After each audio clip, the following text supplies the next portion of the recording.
far this year we've had a lot of conversations about representation, what it means, how you represent your constituents, what it means to push for what they need. And I think the VSA is at a point where it needs to take a look at how we're doing that, how we're reaching out to the student body, and start to reevaluate it. I think the VSA needs to be a body which operates much more based on what students want and making sure we make very conscious efforts to find out what that is.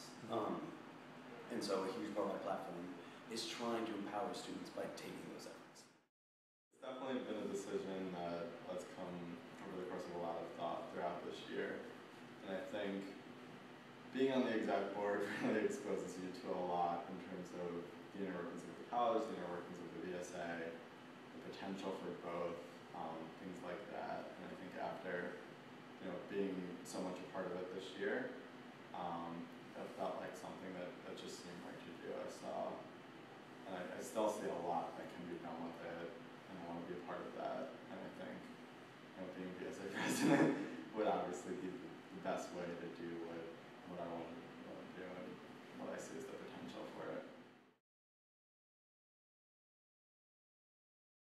So while campaigning, there's been a few issues that I've really highlighted. And I guess trying to top those off. A few of them are really issue-based, based off what I've heard from people that is something we really need this year. And another is sort of working with the VSA to make it more accessible. On the top of the list is security. We've heard a lot of crazy things come out of that office this year, like racial profiling, undercover officers. There's been a lot of people talking about their rooms being invaded. There's been people talking about people getting written up despite the fact that they were EMS'd. Issues that we know really shouldn't be happening, but we see it going on anyways. And it's a consistent enough narrative that I think we really need to take a close look at that office. The dean of the college has already expressed some interest in doing a full audit. And so I think really pushing for that, making sure it happens and students get what we need out of the offices on campus is critical right now. After that, looking at the student space that's going in. As the bookstore moves out and the student space goes into that space, I think we really need to make sure that student input is what it drives, what it looks like. We had to fight tooth and nail this year to get the 2 town hall meetings we have. I want to make sure those town hall meetings continue to happen, deans, big and little. That what happens in that space is what students have been calling for and resources that they need. Things like a late night dining option, so that there's more than like a peanut butter and jelly sandwich at 11 o'clock at night. Things like a performance space, so that bands, comedy groups, and drama groups don't have to perform in dorm basements or whatever random space they can find. Just continue to have those town hall meetings to make sure that people can get the resources they need on campus. And then rounding at the end is revamping the way the VSA really does gauge constituent opinion and gets people's thoughts going. Using social media more instead of just emails as a means of communication, so that people who really want to know what's going on have an easier time finding it. Along that line, using more polls, so that on issues that are really divisive, we don't have this issue well, I think a lot of my constituents like it. Throw out a poll, find out for sure whether or not the student body likes it.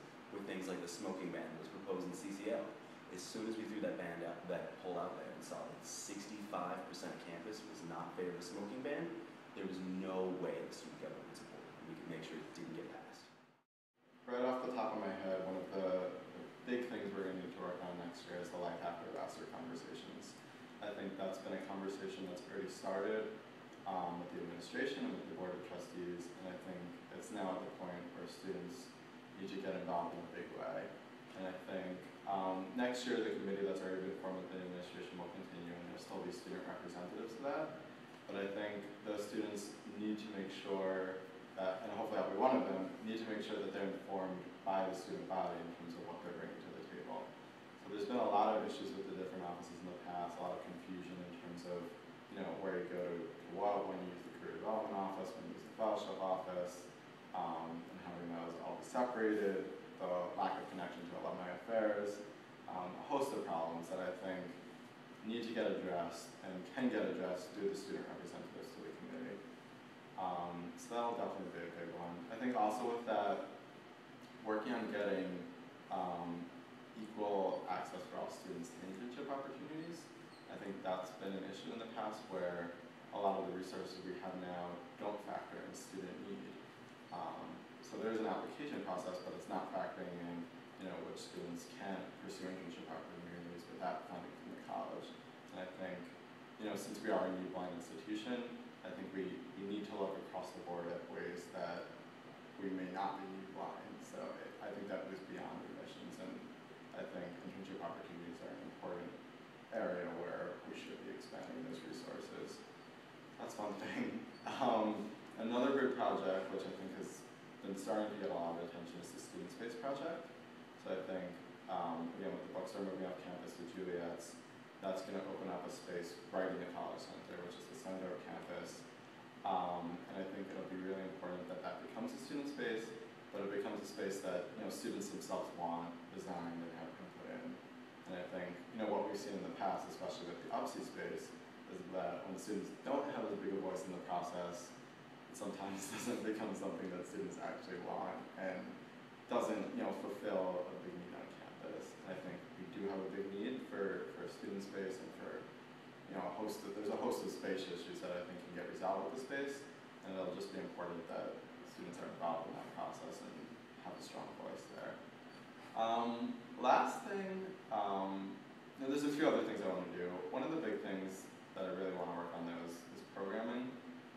I think that there needs to be more diverse programming on campus. I think some of the programming now that the VSA does do is pretty well received, from Community Poughkeepsie, to Tasty Tuesdays, to shuttle service, which isn't really programming, but does add to student life in a way that I think is important in terms of getting people off campus.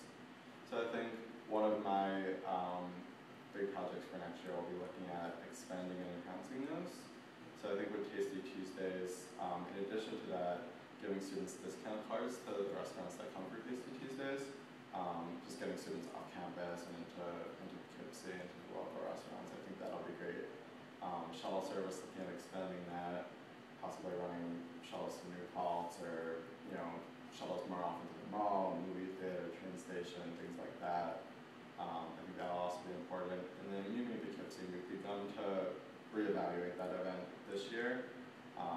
We kind of had a slimmed down event, more focused on what we actually want to do with it. I think next year will definitely be the year where we look on expanding it, making sure we have a host of events, but also events that are actually fulfilling the mission statement of the Community Poughkeepsie. So I think those will be three ways where VSA can make a strong contribution to programming on campus, and enhance student life in that way. I think the number one thing that a VSA president needs to have is the experience and creativity to be able to learn how to get people's opinions. I think as a House president, that is the number one thing you learn. More than any other position on council, I think House presidents really have the opportunity to go talk to their constituents about what's going on, send emails they get answered to, learn what their people want, and then take that to council. Being VSA president, I see is a similar role, but a step up. Instead of having just 200 people, we're looking at 2,400 people whose opinions I have to find and represent. I think I need to take a very close look at how to do that, but I think my experience as House President definitely qualifies me for it. As Board of the House President's co-chair this year, I've worked really closely on residential issues that have really affected this campus, and I think that gives me experience working with policy on an all-campus level, so that I've had those meetings with administrators. I know what needs to be done, and I know I can do it. I think the biggest thing that makes me qualified is the fact that I've been on the executive board this past year. I've been the vice president for finance, I've been involved in these conversations, I've been meeting with administrators, been working on these projects. And I think, it's easy to kind of overlook that experience, but when you're actually in the thick of it, you realize how important it is to come in with that and to be able to hit the ground running. For instance, I couldn't do what Janae did this year without having that experience.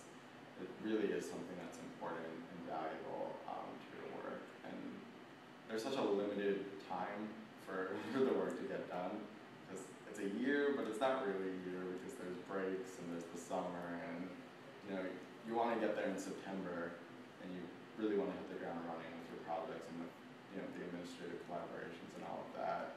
And I think without having that experience of someone having been on the executive board before, having already established relationships, having understanding of how things get done and how the process works, I think it's really hard to do.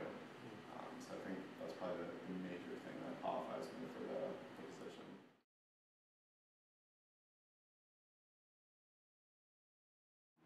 mentioned earlier, social media is going to be a big one. I think one of the constant challenges student government faces in updating students is the trade-off between there's people who really want to know what's going on, and they have the right to get all the information they can. Then there's students who are only going to want to know what's going on when they want to about certain issues. And so making sure that you respect the wishes of each group is something that's really difficult to navigate. I think using social media to make sure the groups that really want to know what's going on about specific projects as well as the VSA as a whole is critical, because those sorts of messages can be broadcast to only people that want them. Setting up bulletin boards, posters, and flyers in the dorms in the college center so that it's easy to see what the VSA is going on. I think it'd be really cool to start some sort of weekly newsletter that you put on those bulletin boards that just does a quick recap of what the VSA has been up to. If there isn't that much put on the weekly, or if it doesn't get read that much, we can do it twice a month, or even monthly, if that's what people want. But I think making sure there's a regular publication that people can look at and read is good. So that way, again, people that want to stop and see it whenever they want can, and people that don't have to have their inboxes cluttered. I don't want to move away from email as a means of communication because it still is the most powerful way to get to all the student body.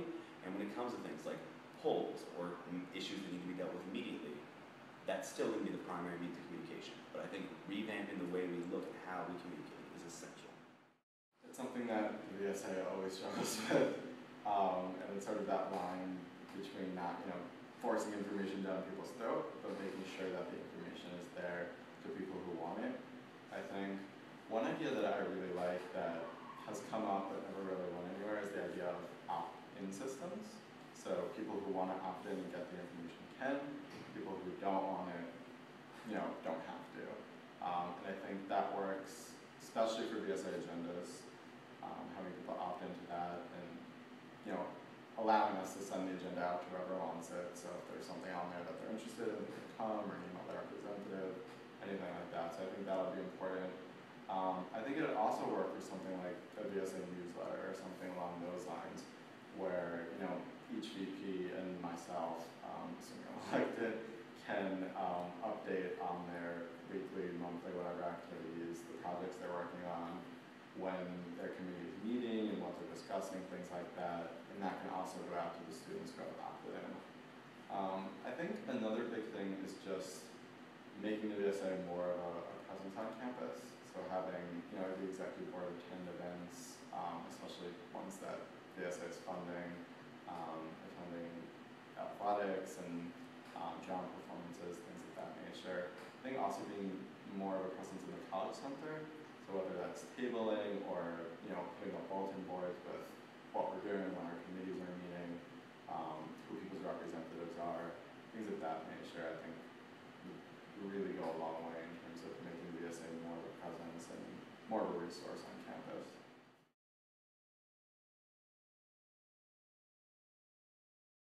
I guess it would be that theme of representing the students to the higher powers in the college. I think the ultimate one that you can pin it down on is the responsibility to represent the students to the Board of Trustees. As it stands right now, the students don't have any sort of young trustee, although this year's exec board has worked hard to try and make that happen. Right now, the only voice of the students on the Board of Trustees is the VSA president.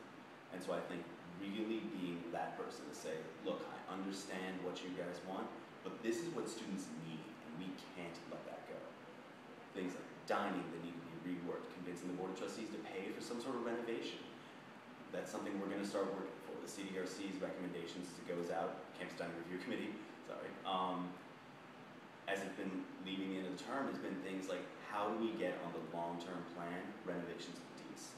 And so those sorts of decisions are going to need to be made at higher levels, and the VSA has the ultimate responsibility to do that.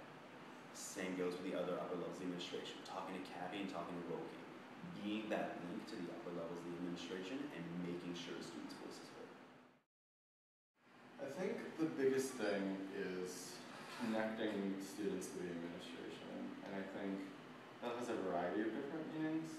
I think one of the big ones is bringing student voice to the administration, so I think really getting a feel and read on that, capturing it, and then bringing it to committees and to administration meetings and all of that. I think that's really important. I think another aspect of that is connecting students to resources on campus, because there's so many of them, and I think a lot of times they go overlooked. So So when students have a problem, they can, meet with certain administrators or tap into certain resources on campus.